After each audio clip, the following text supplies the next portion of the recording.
Hello everyone and welcome to Fallen Angel Customs. This video is a little different from my other ones as I decided to host a collab with all of you. I left it open to all no matter what your creative outlet is. So let's get started.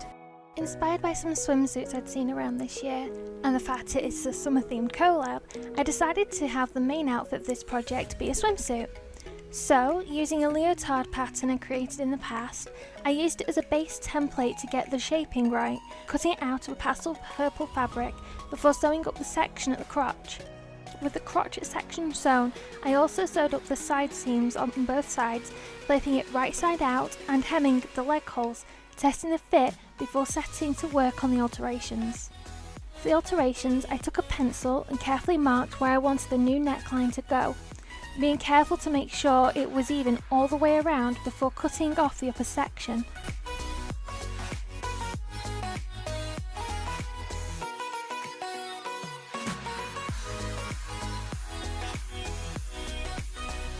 I forgot to leave a seam allowance, so instead of hemming the top edge, I fray checked it instead, as it will be covered later on anyway. Taking two pieces of organza, one longer than the other, I fray checked the top edge before sewing a running stitch through the top, using it to gather the fabric and sew it to the main part of the swimsuit, creating a little skirt, and I repeated this and sewed it along the top edge of the suit instead. With the top ruffles sewed in place, I used some ribbon to cover the top gathered edge to make it look smoother, as well as attaching two smaller ribbons to create the halter neck style fastening. After trying the finished swimsuit on the doll, I sewed at the back, giving it a corseted style fastening, as well as adding a cute oversized bow, adding to the cutesy vibe I was going for. I created her shoes off camera while I was stuck in bed for a few days. Determined to not do nothing, I cracked up my yarn and crochet hooks and created these little sandals. It took me a couple of attempts to get the bases right at first, making them a little too big in the beginning, but I got there in the end after a lot of trial and error. Let's work on the big prop, an ice cream machine. I drew out a rough template before using them to cut the cardboard, using hot glue to glue the sides together to create a box for the base. Setting the base aside, let's work on the part where the tubs of ice cream will sit. Using some wide popsicle sticks, I created a frame to hold two smaller boxes. Using the frame, I placed it on the card and traced the shape of the empty square, cutting it out to be the base of the box. I repeated this to also create the sides of the little box. Since I couldn't find my ruler at the time, I ended up using a popsicle stick to keep the line straight, which made a great substitute. I used washi tape to tape the sides to the base and then the sides together in order to create the box.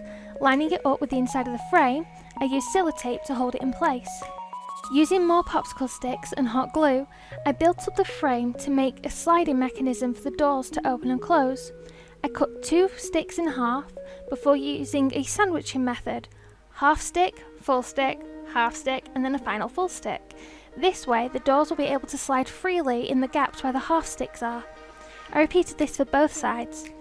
I cut down some plastic I had salvaged from the recycling, cutting two pieces to fit inside the spaces for the doors, using another piece of popsicle stick at the end to close it off and prevent the plastic from sliding out of place. Taking some cotton wool, I tore it up and put it into two little boxes to be the ice cream. Originally I was going to use paint to colour them, but all my attempts ended up failing, and in the end I ended up swapping it out for some coloured waist yarn fluff instead, which worked much better.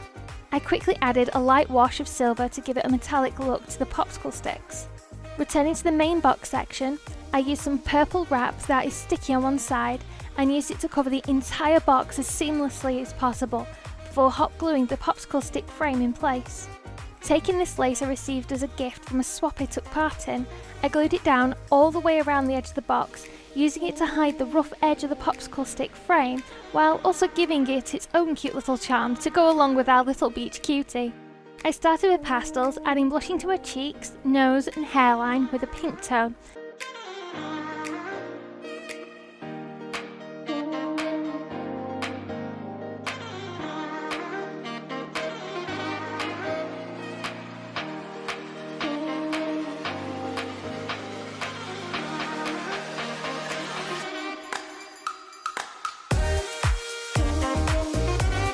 went back in with a slightly darker shade as the original tone I chose didn't show up very well, which is why I decided to go back in with the darker shade.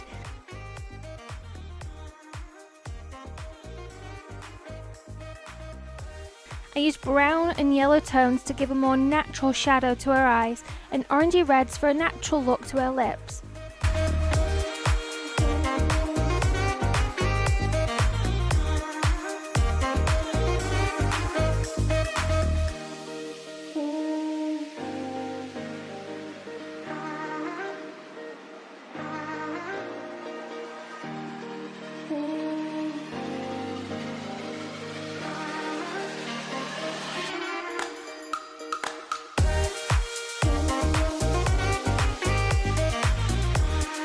With the basic pastels down, I sketched out her features, starting with her eyes, then her eyebrows, which are something I always struggle with, to get both sides even or even similar.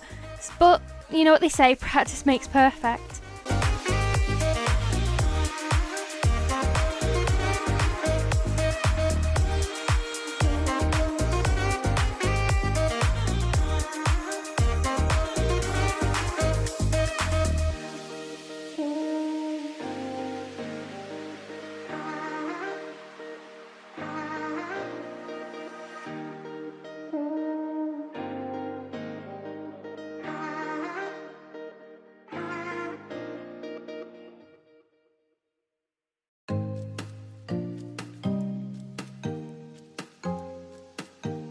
I then returned to the eyes, filling in the irises and the whites of the eyes.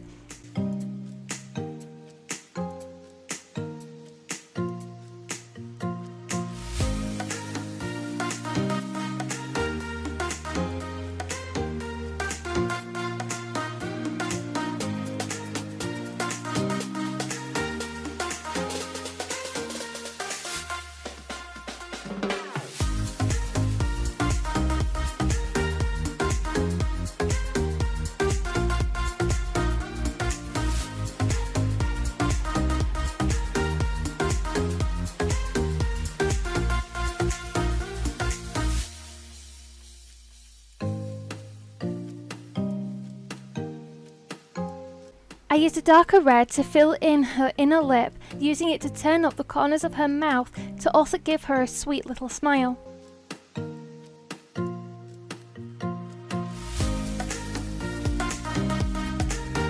Sealing each layer, I build up the blushing and the shadows while also building up her eyebrows and lash line, while adding more depth to her eyes and lips.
I continue to build up the pigments for her eyes, lips and eyebrows until I'm happy with them.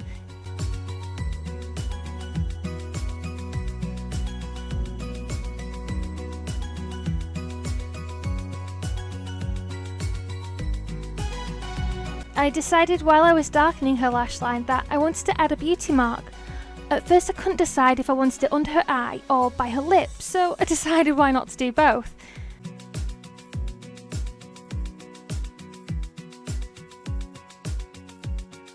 Before sealing for the last time, I cracked out my micro powder, adding a gentle shimmer to her cheeks.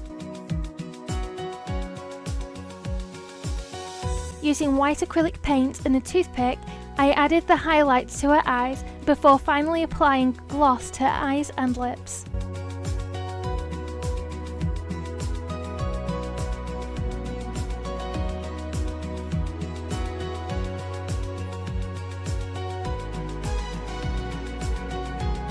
With her hair, I started by marking out her hairline and where I wanted the wefts to go.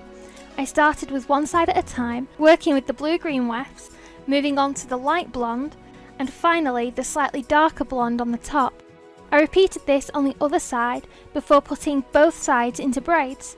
Originally, I was going to tie the ends up to the bases to create loops, but I didn't like how it looked, so decided to keep the braids down and added a piece of ribbon to hide the band and then a bow to add a finishing little touch of cuteness.